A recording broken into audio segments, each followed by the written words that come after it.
Assalamualaikum warahmatullahi wabarakatuh. Berjumpa lagi di YouTube aku, Sania Garden. Terima kasih semua yang sudah mendukung channel ini sehingga bisa memberikan info-info perawatan tanaman hias, info-info harga tanaman, dan juga info penjualan berbagai jenis tanaman hias, mulai dari alokasia, keladi, calathea, pepermia, begonia, dan lain-lain. Bisa chat lewat WA aja kak, mau cari tanaman hias apa, siapa tahu aku ada ya, karena aku lumayan banyak jenisnya. Bisa di scroll aja videonya, dari awal tuh sudah banyak banget.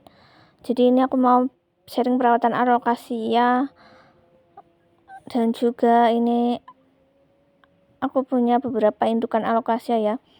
Ini bagus banget, alhamdulillah, velvetnya. Cuman kok daun 2 tuh kuning satu persatu ya, tapi udah aku buang. Jadi indukannya tuh tinggal daun 3, tadinya tuh daun 5. Walaupun kelihatan subur ada anakannya, tetapi kalau mulai menguning itu harus segera dibongkar ya kak. Nggak usah takut, nggak usah khawatir, karena justru kalau lama bongkarnya atau telat tuh bisa busuk semua sampai bonggol-bonggolnya ya kak. Jadi ini ada anakannya nih sampai tumbuh besar karena udah lumayan lama ini nggak aku bongkar ya. Ternyata ada ini akarnya yang pada mulai busuk nih, setengahnya sudah busuk. Jadi itulah yang membuat daunnya menguning satu persatu. Ini waktunya ganti metan ya. Jadi ini nggak ada umbinya, aku cari-cari karena memang sudah lumayan parah nih busuknya. Alhamdulillah masih bisa selamat, umbinya nggak busuk ya. Metannya ini pakai tanah dan juga sekam bakar. Terus mau aku ganti yang lebih bagus, yaitu biasa ya kak, daun bambu yang sudah lapuk udah aku jemur 2 hari nih sampai kering kerontang kayak gini. Sama kayak keladi ya, metanya tuh dicampur dengan sekam bakar, perbandingannya 2:1. Kenapa harus dijemur? Biar steril, karena namanya alokasia dan keladi tuh gampang banget busuk. Mereka nggak mau ada jamur, bakteri gitu-gitu ya. Aduh sayang banget nih nggak ada umbinya, padahal sebenarnya kalau udah jumbo gini umbinya banyak ya, bisa 5 gitu.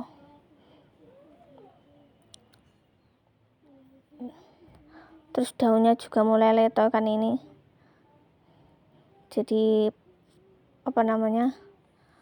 ciri-cirinya alokasia mulai busuk itu daunnya nguning yang pertama, yang kedua letoy, terus yang ketiga tuh daun barunya tuh mengecil bukan karena berbunga ya, itu biasanya tuh minta dibongkar ya. Terus anakannya yang tadi kita tanam juga sama. Ini kemarin kurang lebih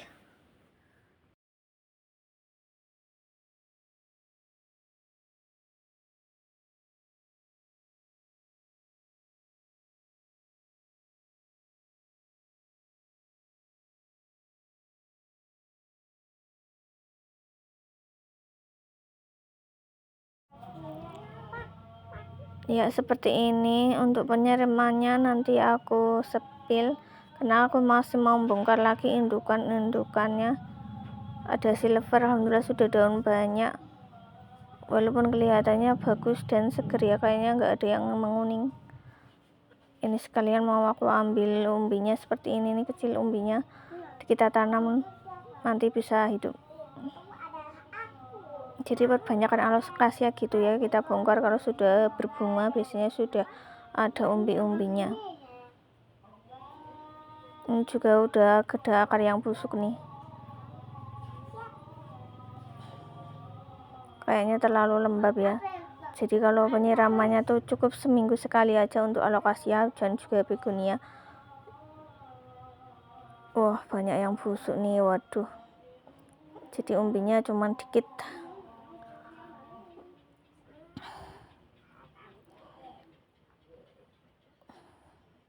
Kita cari di bawahnya, siapa tahu ada yang copot ya, biasanya ada, cuman ini nggak ada nih.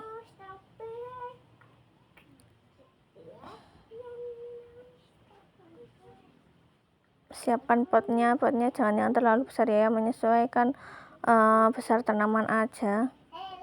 Metanya sama. Perawatan begonia selanjutnya taruh di tempat yang agak teduh, tapi tetap terkena sinar ya, jangan yang teduh sekali. Bisa di bawah paranet, kalau punya halaman gitu dikasih paranet biar nggak terkena matahari langsung.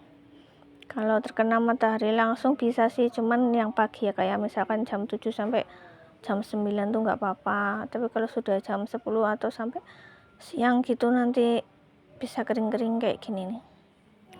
Selain pakai yang daun bambu sudah dijemur, kalau bisa pakai yang sudah difermentasi bagus banget kak. Cuman harus membuat dulu ya, nanti selama 1 bulan baru bisa dipakai kan, gak kober ya nunggunya, mending dijemur dulu aja, nggak masalah.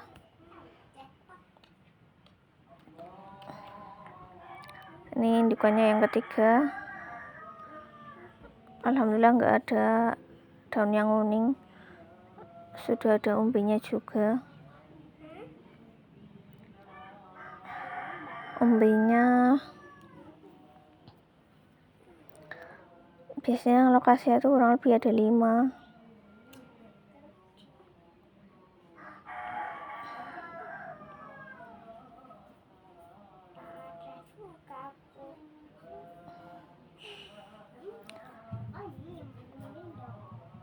Kalau di tempat kalian nggak ada daun bambu, bisa pesan di online ya. Ini ada lagi umbinya, alhamdulillah ada lumayan banyak karena akarnya nggak ada yang busuk ya, jadi umbinya lumayan banyak nih. Bisa beli di toko oren tuh banyak banget ya tulisannya daun bambu lapok atau daun humus daun bambu atau daun bambu fermentasi, sama aja, yang penting daun bambu yang udah remuk gitu ya. Pokoknya daun bambu tuh metan segala jenis tanaman ya, yang ampuh bagus, jos banget. Kalau mau beli di tempatku juga boleh banget karena banyak unsur haranya ya, jadi metanya juga sama nih kayak tadi, campur sekam bakar.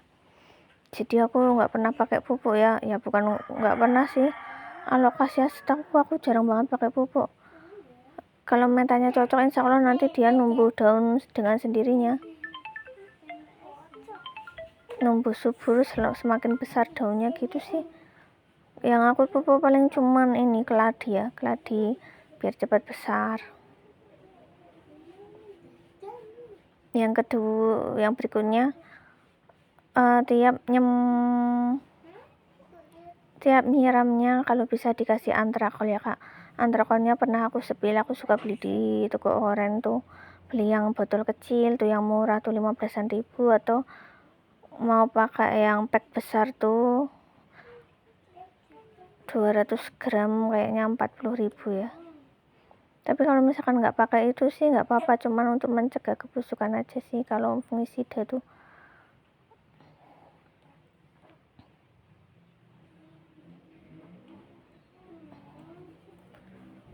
Masih di jenis ini dan jenis lainnya kak, bisa WA aja. Siapkan untuk menyiram, biasanya kak airnya kurang lebih 5 liter, ditambahkan dengan antrakolnya 1 tutup botolnya. Berhubung ini metanya kering kerontang, jadi cara nyiramnya harus direndam air seperti ini ya, sampai gelembungnya hilang. Karena kalau cuma disiram nanti nggak akan meresap ke dalamnya ya. Jadi harus sabar dan juga memang telaten. Tiap hari kita harus melihat tanaman-tanaman kita apakah ada yang daunnya rusak, menguning, itu harus segera dibongkar dan juga ganti metan. Alhamdulillah daun bambu tempatku cocok kalau sudah dijemur ya. Tiap tempat punya metan yang berbeda. Kalau nggak dijemur nanti biasanya banyak bakterinya ya, dan juga uget-uget gitu. Waduh, bahaya banget buat alokasi ya, bisa ngerogoti kalau nggak steril metanya. Untuk kalatea juga sama ya, metanya mau pakai seperti ini, keladi juga boleh, yang penting harus steril. Ya nggak bisa tuh, begini caranya. Terima kasih yang sudah menonton. Jangan lupa subscribe untuk mengetahui info-info tanaman hias terbaru, cara perawatannya. Semoga berkah selalu untuk semuanya. Tetap semangat. Coba lagi yang belum bisa menanam alokasia, calathea, dan gladia atau jenis lain. Yakinlah pasti kita bisa. Dengan pengalaman yang mungkin sebelumnya ada yang mati, jadi kita tahu manakah metan yang cocok. Assalamualaikum warahmatullahi wabarakatuh.